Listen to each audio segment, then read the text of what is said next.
Hello everyone, today's video I'm going to be talking about the trains of Red Dead Redemption 2. Now this is actually a parody of Amtrak Guy 666, forget the number, I'm sorry. His Trains of Half-Life and Trains of T-Fortress 2 video. So please go watch his videos. Anyways, without further ado, let's move on to the video.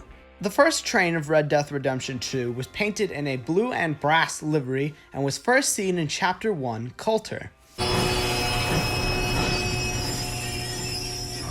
However, in Chapter 2, the engine was painted in a completely different livery. It had a green boiler with brass lining and a brown cab with red wheels. This is what she was commonly seen in when she was pulling passengers. However, she was also painted in a red freight type livery whenever she was pulling freight trains. The engine in question was based off the Baltimore and Ohio's 147, also known as Thatcher Perkins. The Civil War was taking a toll on the Baltimore and Ohio. They were running out of engines and most of the locomotives had been captured by Confederates. The Union desperately needed a steam engine that would be able to outrun the Confederates. Thus, the Thatcher Perkins was born. Or built. The Thatcher Perkins was built by the Baltimore and Ohio in 1863. After moving Union troops, the Thatcher Perkins became an express engine and worked between Maryland and West Virginia. The Thatcher Perkins received his name from its master machinist, Mr. Thatcher Perkins. In 1892, the engine was shifted to the Baltimore and Ohio Railway Museum and was put on display. However, in 2003, the shed roof collapsed and the locomotive was destroyed. But in 2010, the locomotive was rebuilt and has now been returned to display quality. The in-game model was converted to burn coal, and the locomotive features a diamond smokestack. The Thatcher Perkins, on the other hand, was a wood-burning steam engine and thus had a balloon smokestack. The whistle of the locomotive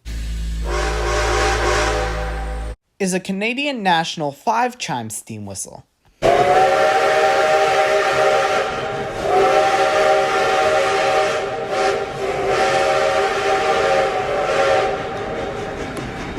Rockstar Games wanted the train's whistle to sound more like Sierra Railroad No. 3's whistle, so it was slightly pitch shift to sound more like No. 3's whistle.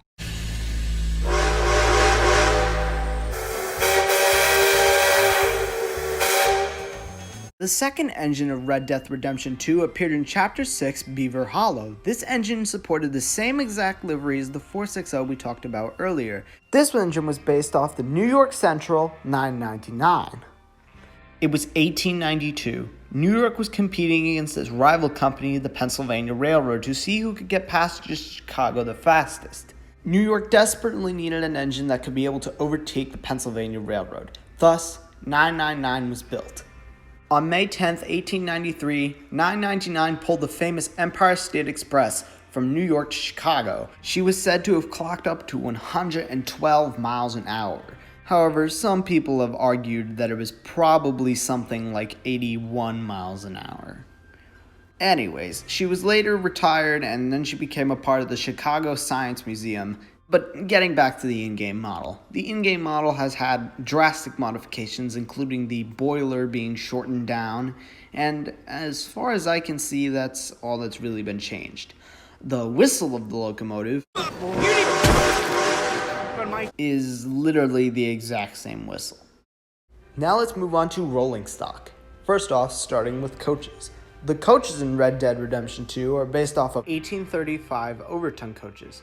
The overton coaches were first in production in 1836. The coaches were made out of wood and were very short to accommodate for shorter platforms. However, in the late 90s, platforms were extended and the coaches followed suit. I'm very quickly going to go over freight rolling stock, so here we go.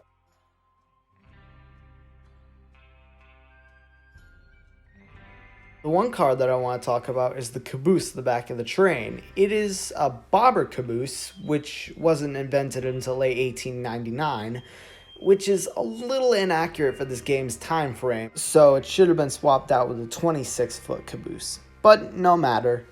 Now let's move on to our second piece of rolling stock, or equipment, I guess you could say.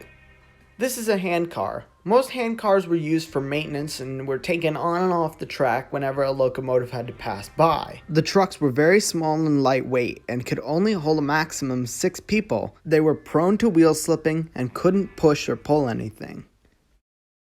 So that about covers it for the locomotives of Red Dead Redemption 2. I hope to see you all in the next video. Thank you all for watching, and goodbye.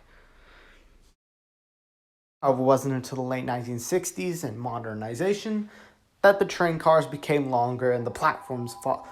And people should stop fucking calling me when I'm trying to record.